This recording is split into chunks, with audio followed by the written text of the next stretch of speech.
سخت‌ترین کار دنیا هیچ کاری نکردنه. سلام به همه همراهان ترید مبدی کد. به رسم همیشه یه چیزی رو قبل شروع بحث بگم. هر چیزی که تغییرش نمیدی در واقع داری انتخابش میکنی. اگه میخوای تو زندگی مالیت موفق بشی باید بدونی که این موفقیت فقط به حساب بانکیت خلاصه نمیشه. این موفقیت قراره رو تمام جنبه‌های زندگی تأثیر بذاره. وقتی تو مسائل مالی قوی بشی، کم کم یه شخصیت مستقل و محکم از خودت میسازی. شخصیتی که نه فقط تو مسائل اقتصادی، بلکه تو کل زندگی یه کرکتر قوی و بی‌نیاز میشه. اما این مسیر مثل دویدن توی جاده طولانیه. راهش ساده نیست، ولی شدنیه. مهمتر از همه اینه که باید قدم به قدم با صبر و حوصله اما پیوسته جلو بری. ما تو ترید مبدی کد میخوایم این مسیر رو قدم به قدم با هم طی کنیم. ما قراره یاد بگیریم که چطور با منطقی متفاوت به درکی متفاوت برسیم و با درکی متفاوت دنیای متفاوت خودمون رو بسازیم که دنیاهای متفاوت ما یه چیز مشترک دارن و اونم ترید مبدی کده. پس اینجا همون جاییه که باید باشیم. فرقی نمیکنه دانشجوییم، کاسبیم، درآمد ثابت داریم، کارمندیم یا تو هر حرفه دیگه‌ای مشغولیم. ترید مبدی کد برای هممونه. اگه تو هر قسمت عبارات یا اصطلاحاتی ناآشنا بود، حتما ادامه همون قسمت یا قسمت‌های بعدی در موردش صحبت می‌کنیم. روال کارم اینجوریه که اول هر قسمت تا جایی که امکان داشته باشه با یه داستان شروع می‌کنیم. بعدش میریم سراغ اصل قضیه. مورد بعدی این که همه محتوای این مجموعه صرفاً جنبه آموزشی داره و به هیچ عنوان توصیه مالی توش نیست. حتما قبل هر تصمیمی باید با یه مشاور مالی حرفه‌ای مشورت بشه. اینم بگم که همه داستان‌های مجموعه فرضی هن و این مجموعه از هیچ کشور یا سیاست خاصی انتقاد یا حمایت نمی‌کنه.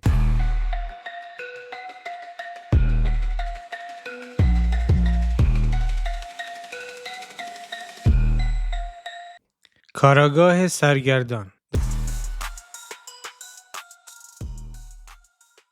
در گوشه‌ای از جهان شهری کوچک و ساکت قرار داشت که انگار زمان در آن از حرکت باز ایستاده بود. خیابان‌های باریک و سنگفر شده‌اش با خانه‌های چوبی قدیمی احاطه شده بودند. صدای زنگ کلیسای قدیمی هر روز صبح در ساعت 6 مثل یک ساعت کوکی دقیق سکوت شهر را می‌شکست و مردم با لباس‌های ساده و قدم‌های آرام به سمت کارهای روزمرهشان می‌رفتند. در این شهر کارگاهی به اسم ساموئل زندگی می‌کرد. مردی که نامش در میان مردم شهر با احترام و کمی ترس بر زبانها جاری می‌شد. ساموئل با قد متوسط و موهای مشکی که چند تار سفید در آنها نمایان شده بود، چشمانی نافذ داشت که انگار می‌توانستند به عمق روح آدمی نفوذ کنند. ساموئل نه تنها به خاطر هوشش بلکه به دلیل اراده آهنین و پیگیری بیوقفه‌اش در حل معماهای پیچیده شناخته شده بود. صبح روزی که قرار بود مثل هر روز دیگر آرام و بی‌حادثه باشد، خبری در شهر پیچید که همه چیز را تغییر داد. قلب سرخ، جواهری افسانه‌ای و ارزشمند که در موزه کوچک شهر نگهداری میشد، به سرقت رفته بود. این الماس قرمز کمیاب با درخششی که انگار شعله‌ای زنده در دلش داشت، نه تنها نماد تاریخ شهر بود، بلکه افسانه‌هایی درباره قدرت ماورایی‌اش در میان مردم رواج داشت. برخی می‌گفتند این جواهر می‌توانست شادی بی‌پایان به صاحبش ببخشد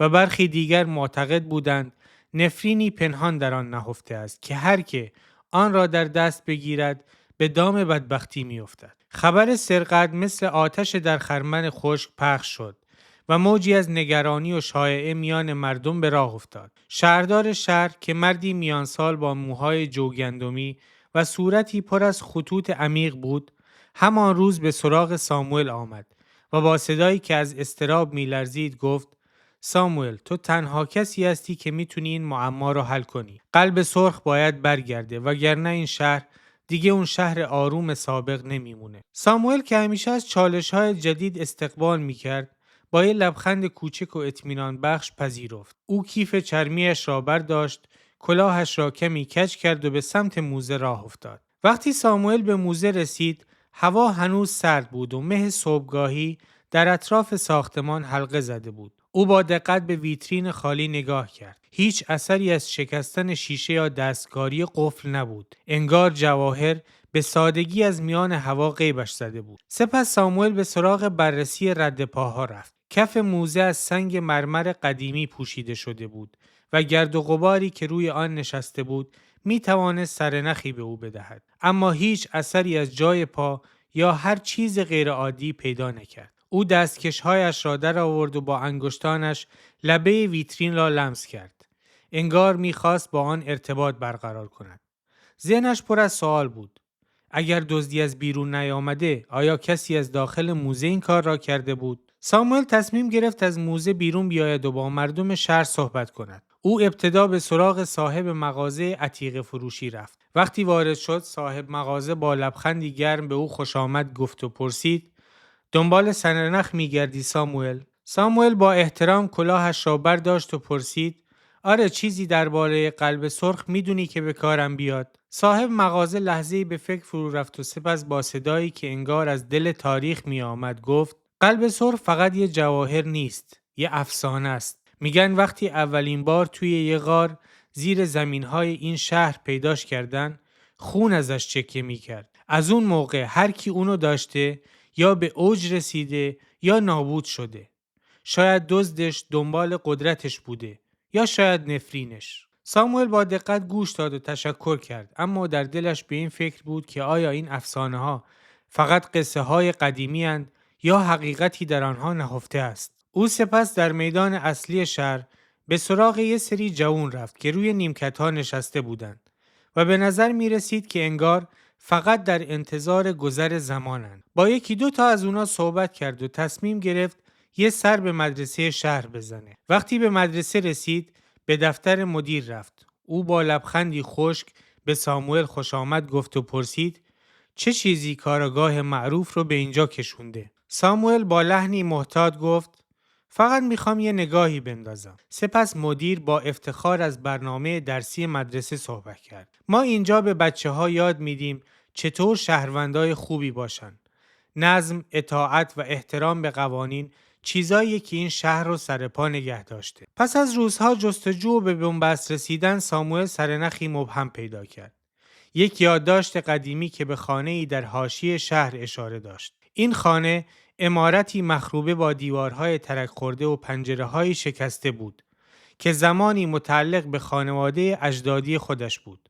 اما حالا تنها ساکنش الیاس، عموی بزرگ ساموئل بود. الیاس مردی 100 ساله با موهای سفید بلند و چشمانی عمیق بود که در اتاقی پر از کتاب‌های کهنه و عکس‌های خانوادگی نشسته بود. بوی کاغذ قدیمی و چوب مرطوب فضا را پر کرده بود. ساموئل با احترام در زد و وارد شد. الیاس با دیدنش لبخندی کمرنگ زد و گفت: اومدی دنبال حقیقت، نه؟ ساموئل کنارش نشست و پرسید: عمو، چیزی درباره قلب سرخ میدونی؟ الیاس نفس عمیقی کشید و با صدایی که انگار از اعماق زمان میآمد گفت: من 100 سال زندگی کردم.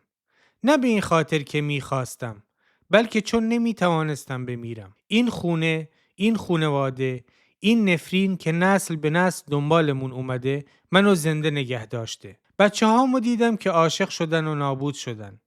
نوه هامو دیدم که همون اشتباهات رو تکرار کردن. زندگی چرخه است ساموئل. یه دایره بی پایان از امید و ناامیدی. قلب سرخ فقط یه جواهر نیست. یه آینه است که حقیقت رو نشون میده. اما ما تو این شهر هیچ وقت جرئت نکردیم بهش نگاه کنیم. ساموئل با حیرت به حرفهای الیاس گوش داد. این کلمات مثل کلیدی بودند که قفل چیزی در ذهنش را باز می‌کردند. او احساس کرد که الیاس نه تنها درباره خانواده، بلکه درباره کل مردم شهر صحبت می‌کنه. ساموئل بعد خداحافظی از عموش همان شب به موزه برگشت.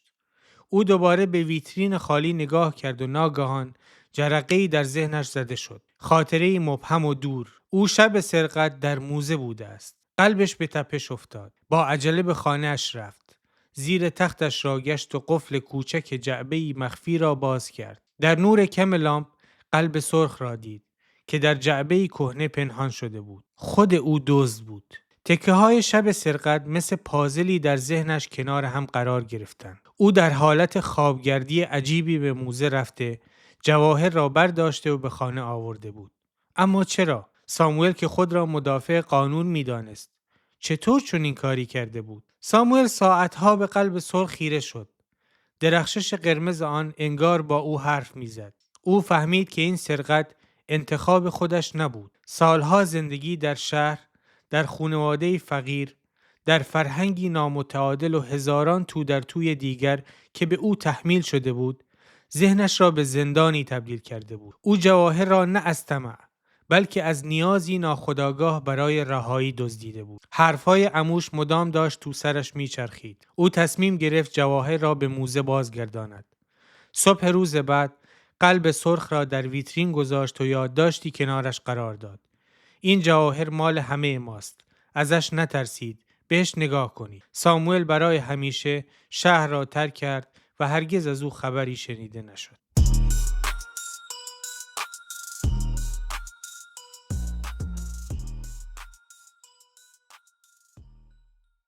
امروز قراره در مورد رفتار تولید کننده حرف بزنیم و در این بخش تمرکزمون روی تولیده. هدفمون اینه که بفهمیم یه تولید کننده، مثلا یه کارخونه یا استارتاپ یا حتی یه کافه کوچیک، چطور با منابعش کار میکنه تا چیزی که میخواد رو تولید کنه. سوال اول، رفتار تولید کننده چیه؟ رفتار تولید کننده تو اقتصاد یعنی اینکه شرکت‌ها و کسب و کارها چطور تصمیم میگیرن با منابعی که دارن، مثل کارگر، مواد اولیه یا دستگاه، چی بسازن و چقدر بسازن تا سودشون به بهترین حالت برسه. تو این بخش ما فقط روی خود تولید زوم میکنیم، یعنی اینکه این منابع چطور به محصول تبدیل میشن. سوال دوم، مفاهیم اصلی تولید چیا هستن؟ بیا با چند تا مفهوم کلیدی شروع کنیم که پایه بحثمونه. یک، تابع تولید. تابع تولید مثل یه فرمول یا نقشه است که نشون میده با چقدر ورودی مثل کارگر و مواد،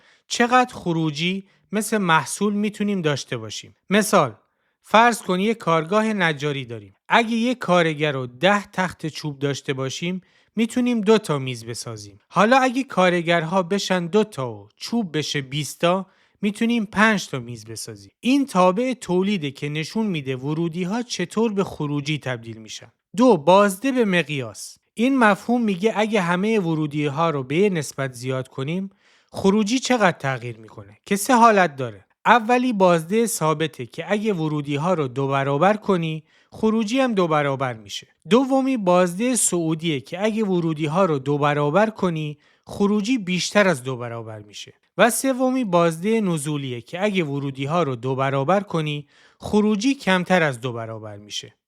مثال، توی رستوران اگه آشپزها و مواد اولیه رو 2 برابر کنی و غذا هم 2 برابر بشه، بازده ثابته. اگه غذا که همون خروجیمون میشه توی این مثال بیشتر از 2 برابر بشه، مثلا به این دلیل که آشپزها با هم بهتر کار میکنن، بازده صعودی میشه.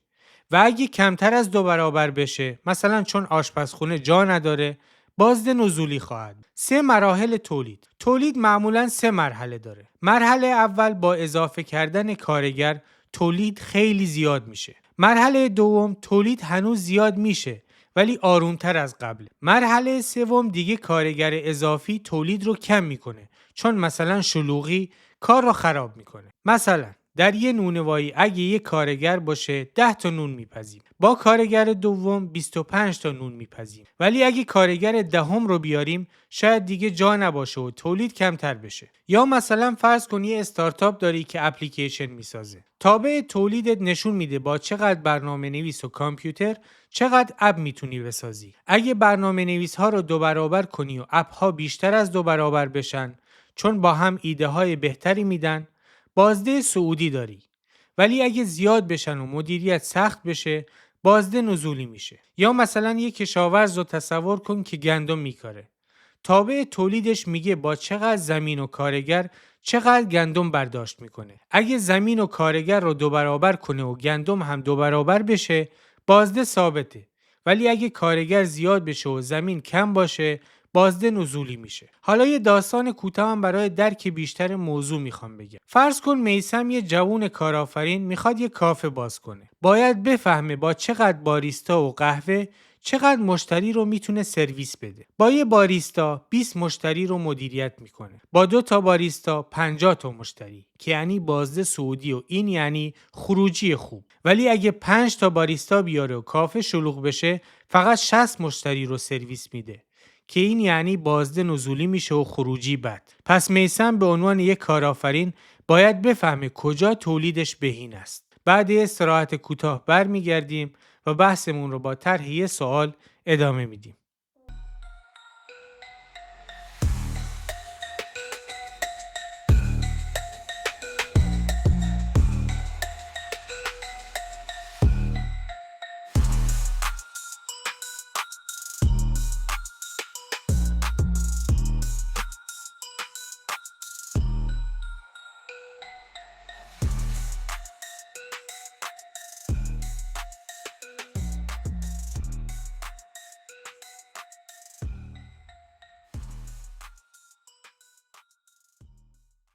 ممنون که تا اینجا همراه ما بودی. برگردیم به ادامه بحث. بیا این سوال رو با هم بررسی کنیم و جوابش رو پیدا کنیم. سوال اینه: توی کارگاه نجاری با 3 کارگر 10 میز میسازیم. حالا اگه یه کارگر 4م اضافه کنیم، چند تا میز میتونیم بسازیم؟ کلاً 3 تا گزینه داریم. یا بازده صعودی میشه، یا ثابت و یا نزولی. جواب بستگی به شرایط داره. ولی معمولاً تو مرحله اول تولید بازده صعودیه. یعنی چی؟ الان بیشتر توضیح میدم. در بازده صعودی وقتی یه ورودی مثل تعداد کارگرها رو اضافه میکنیم و خروجی مثل تعداد میزها بیشتر از حد انتظار میشه، میگیم بازده صعودیه. مثلا اگه هر کارگر به طور متوسط 3.33 میز بسازه، با 4 کارگر انتظار داریم 13.33 میز بسازیم. ولی اگه 14 یا 15 یا بیشتر میز بسازیم، یعنی بازده صعودی داریم. چرا؟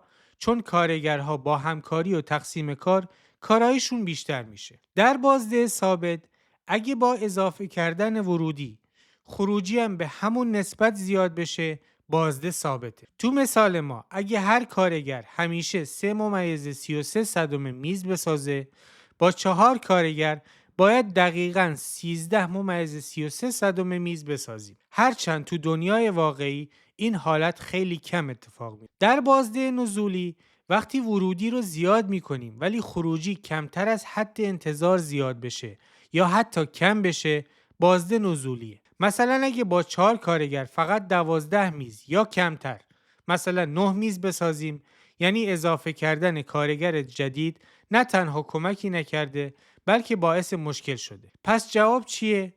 تو بیشتر موارد وقتی تازه داریم تولید رو شروع میکنیم، مثلا کارگاه با 3 کارگر، اضافه کردن یک کارگر جدید باعث میشه تولید بیشتر از حد انتظار زیاد بشه، چون همکاری و کارایی بالا میره. پس تو این سوال با 3 کارگر 10 میز میسازیم و با 4 کارگر احتمالاً 14 تا میز یا بیشتر میسازیم، که نشون دهنده بازده صعودی. البته شرایط هم مهمه. اگه کارگاه خیلی کوچیک باشه یا ابزار کم باشه، ممکنه بازده نزولی بشه و تولید به 9 تا برسه.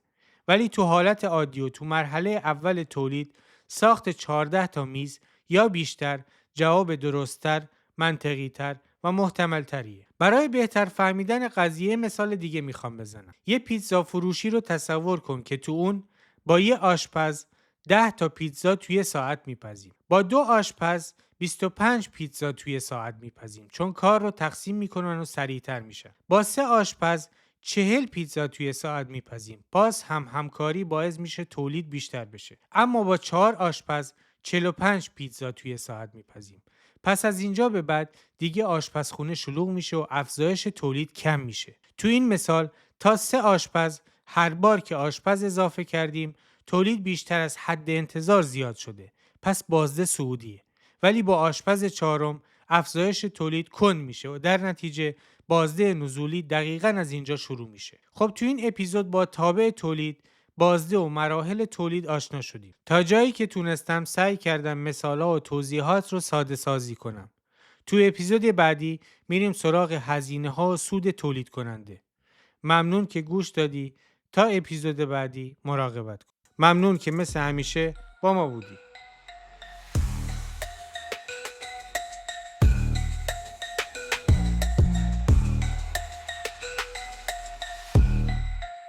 اگه از این قسمت خوشت اومد، توی قسمت‌های بعدی منتظرت هستیم و ممنون میشیم که ما رو حمایت کنی و به بقیه هم معرفیمون کنی.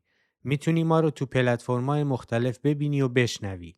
لینک همه صفحات ما توی همه پلتفرم‌ها رو میتونی توی آدرس linktr.ee/trademarkdecode پیدا کنی که توی توضیحات هر قسمت هم گذاشتیمش. خوشحال میشیم نظرت رو تو کامنت ها بگی یا برامون ایمیل بفرستی. ممنون که تا اینجا همراه ما بودی. تا قسمت بعد، بدرود.